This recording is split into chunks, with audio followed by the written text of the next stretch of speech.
मैं आप सबके बीच में यहाँ पे स्टेज में इस मंच पे हूँ। 4 मिनट का समय दिया है, तो इस 4 मिनट में मैं 3 बातें आपको बताना चाहूँगा। अगर आप स्क्रीन को देख रहे हैं तो स्क्रीन में cure@72 आवर्स, क्या करें कि हम फटाफट ठीक हो जाएं, खास तौर पे जो लोग आलसी है वो क्या करें।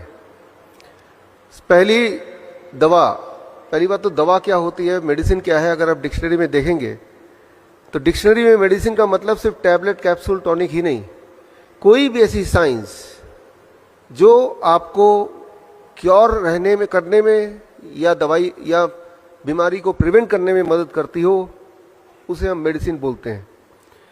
तो ऐसे ही 3 दवाइयों का मैं जिक्र करूंगा अभी अगले 3-4 मिनट में। पहली दवाई टाइम एज मेडिसिन, ये दुनिया की सबसे पावरफुल दवाई है। टाइम एज मेडिसिन से क्या प्रभाव होगा अगर इसको आपने आज से शुरू कर दिया। करना सिर्फ इतना है, सुबह 8 बजे से पहले कुछ ना खाएं, शाम के 6 बजे के बाद कुछ ना खाएं। यानी कि डिनर आपको शाम के 6 बजे से पहले फिनिश कर देना होगा। 6 बजे के बाद पानी पी सकते हैं, लेकिन कुछ खाना नहीं है। कम खाने नहीं बोल रहा हूं मैं, अलग खाने नहीं बोल रहा हूं मैं सिर्फ इतना बोल रहा हूं, your eating bracket is between 8 AM to 6 PM। अगर आपने ऐसा कर दिया तो हमने अपने हॉस्पिटल में ये देखा है, हमारे 20 हॉस्पिटल है हिम्स के नाम से, कि ये एक बदलाव से by the time it is 1 week to 10 days, 1 हफ्ते से 10 दिन के अंदर अंदर कॉन्स्टिपेशन गायब होने लगती है, एसिडिटी गायब होने लगती है, ब्लोटिंग गायब हो जाती है, नींद बढ़िया होने लगती है। लेकिन अगर 15 दिन से अधिक करने लगे तो जॉइंट पेन गायब होने लगता है। अगर 21 दिन से अधिक होने लगे तो ब्लड प्रेशर, ब्लड शुगर अपने आप नीचे आने लगता है। जिनका ज्यादा होता है उनको दवाई छोड़नी उनकी मजबूरी हो जाती है।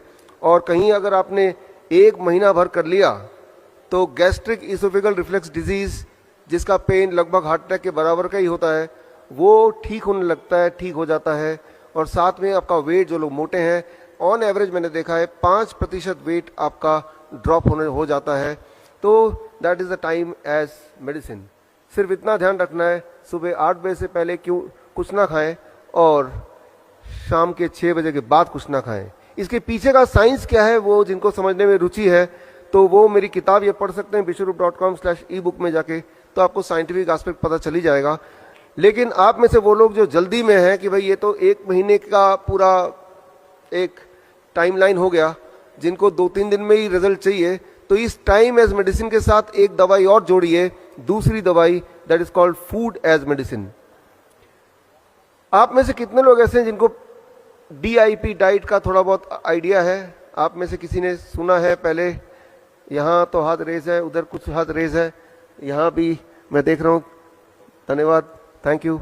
तो DIP डाइट अगर आप टाइम एज मेडिसिन के साथ जोड़ दें तो हमने ये देखा है पिछले 14 सालों में कि पहले 72 आवर के अंदर ही, पहले 3 दिन के अंदर ही ब्लड शुगर नीचे आने लगता है इतनी तेजी से कि दवाई छोड़ना मजबूरी हो जाती है, इंसुलिन को टेपर डाउन करना जरूरत हो जाती है।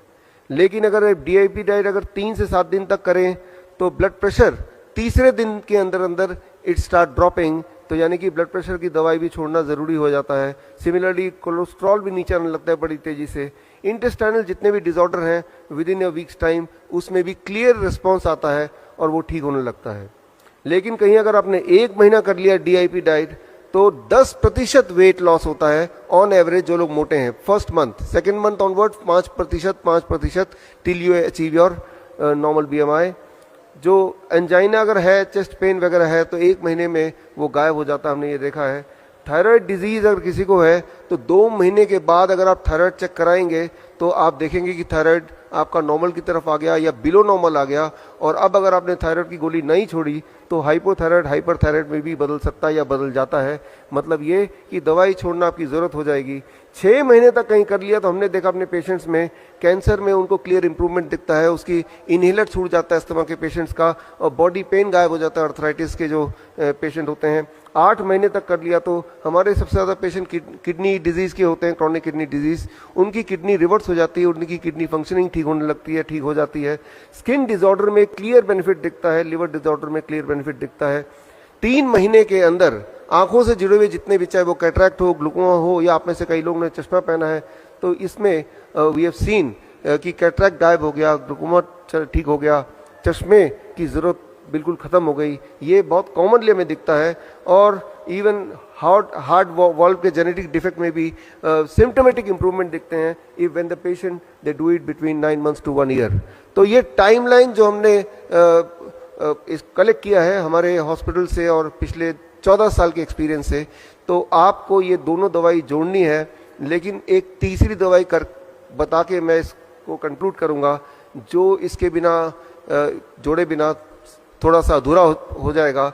The third is DIP diet. क्या है ये बता दूं पहले। डीआईपी डाइट बड़ा सिंपल है। 12 बजे तक आपको सिर्फ फल खाना है, 3 से 4 तरह के फल अपने वेट अनुसार। मेरा वेट 70 kg है, एक और शून्य लगा दूंगा तो 700 बन जाएगा। अब मेक इट ग्राम, यानी कि 700 ग्राम कम से कम फल मुझे खाना है 12 बजे से पहले पहले। अधिक कितना भी खा सकते हैं। और कहीं अगर आप डायबिटीज के पेशेंट हैं तो जरूरी है कि मीठे फल जैसे आम है, चीकू है, अंगूर है, ये ढेर सारा खाएं। जितना ज्यादा मीठा फल खाएंगे उतनी जल्दी आपका डायबिटीज गायब हो जाएगा। ये बड़ा ही इंपॉर्टेंट है।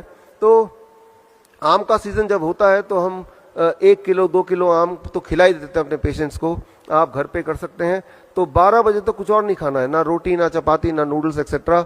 अब लंच एंड डिनर, जब भी आप लंच के लिए बैठेंगे 2 प्लेट लेके बैठेंगे, प्लेट 1 एंड प्लेट 2। प्लेट 2 में आपको वही रखना है जो अभी तक खाते थे, रोटी सब्जी दाल चावल एक्सेट्रा, उसमें कोई कमी नहीं करनी है। लेकिन उससे पहले प्लेट 1 जैसा स्क्रीन पे देख रहे हैं, 4 तरह की कच्ची सब्जी लीजिए जो आपको लगता है कच्चा खा सकते हैं। टमाटर, खीरा, मूली, गाजर, ककड़ी, मटर, सलाद पत्ता, लाल पीली हरी शिमला मिर्च वगैरह वगैरह, जो आपको लगता है आप कच्चा खा सकते हैं या फिर स्टीम करके खा सकते हैं।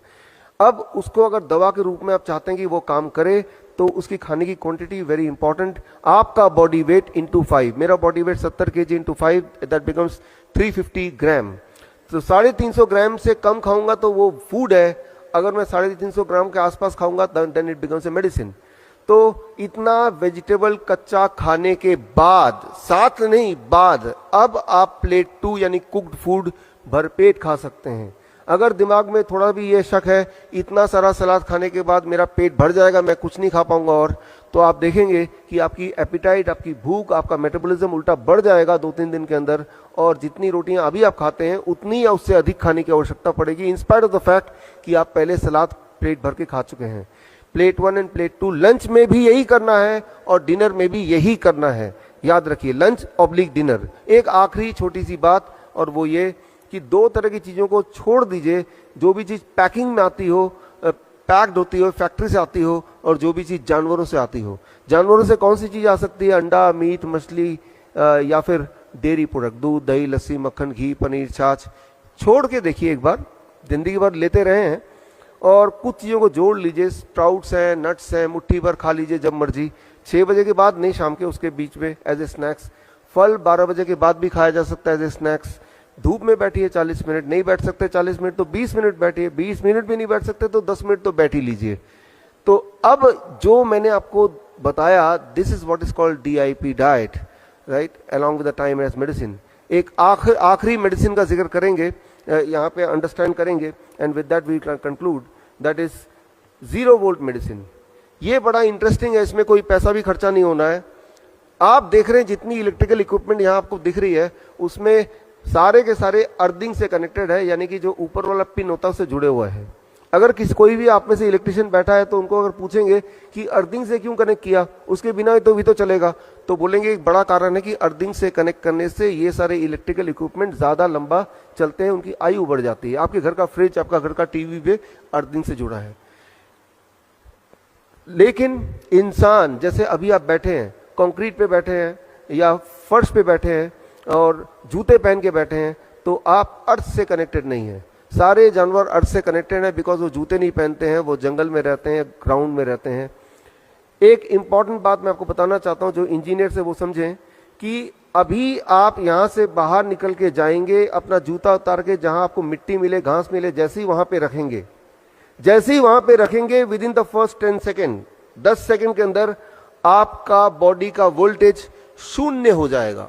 वोल्ट मीटर अगर यहां पे है तो चेक करके मैं दिखा सकता हूं, आप में से इलेक्ट्रिकल इंजीनियर तो वो देख सकते हैं। अभी अगर आपका वोल्टेज चेक करें, जैसे कि हम इलेक्ट्रिकल इक्विपमेंट का वोल्टेज चेक करते हैं, तो वो शून्य आप में से किसी का नहीं होगा, ना ही मेरा शून्य होगा।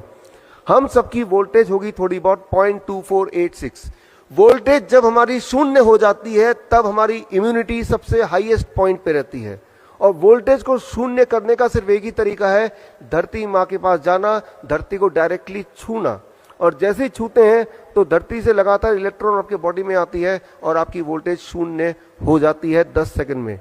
लेकिन अगर आपने 20 मिनट तक वहीं पे धरती के साथ जुड़े रहे, चेयर लेके बैठे रहे और पैर धरती पे हैं डायरेक्टली, तो जो स्ट्रेस है, मूड है, वो उसमें इंप्रूवमेंट आने लगती है, स्ट्रेस कम होने लगता है। और कहीं अगर 45 मिनट्स तक अगर आप धरती से जुड़े रहे तो हार्ट की पैल्पिटेशन दैट स्टार्ट्स रिड्यूसिंग। 1 घंटे में अलग अलग तरह का जॉइंट पेन, उसमें तुरंत ही लाइक ए पेन किलर आराम मिलने लगता है।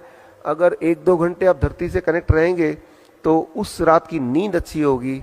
हम अपने हॉस्पिटल में ओवरनाइट पेशेंट को धरती से कनेक्ट करके रखते हैं through a wire, conductive wire, तो उनकी हीलिंग फास्ट होती है। हीलिंग फास्ट आपकी तभी हो सकती है जब आपकी इम्यूनिटी पीक पे हो। इम्यूनिटी पीक पे होने के लिए आपकी बॉडी की वोल्टेज शून्य होनी चाहिए, वो तभी पॉसिबल है जब आप डायरेक्टली धरती से कनेक्टेड हैं। तो इसी तरह से अगर रोज आप कुछ समय धरती से कनेक्ट रहेंगे तो धरती जब बॉडी में इलेक्ट्रॉन भेजता है तो उससे आपका बीपी और शुगर भी अच्छी तरह कंट्रोल होता है। तो खैर ये 3 तरह की दवाइयां हैं जो आपको रोज लेने की कोशिश करनी है एटलीस्ट, और आप देखेंगे कि रिवर्स करना बीमारी बहुत ही आसान है और लगभग फ्री है। With this I conclude my this little bit presentation. All the best. Thank you. धन्यवाद। Thank you.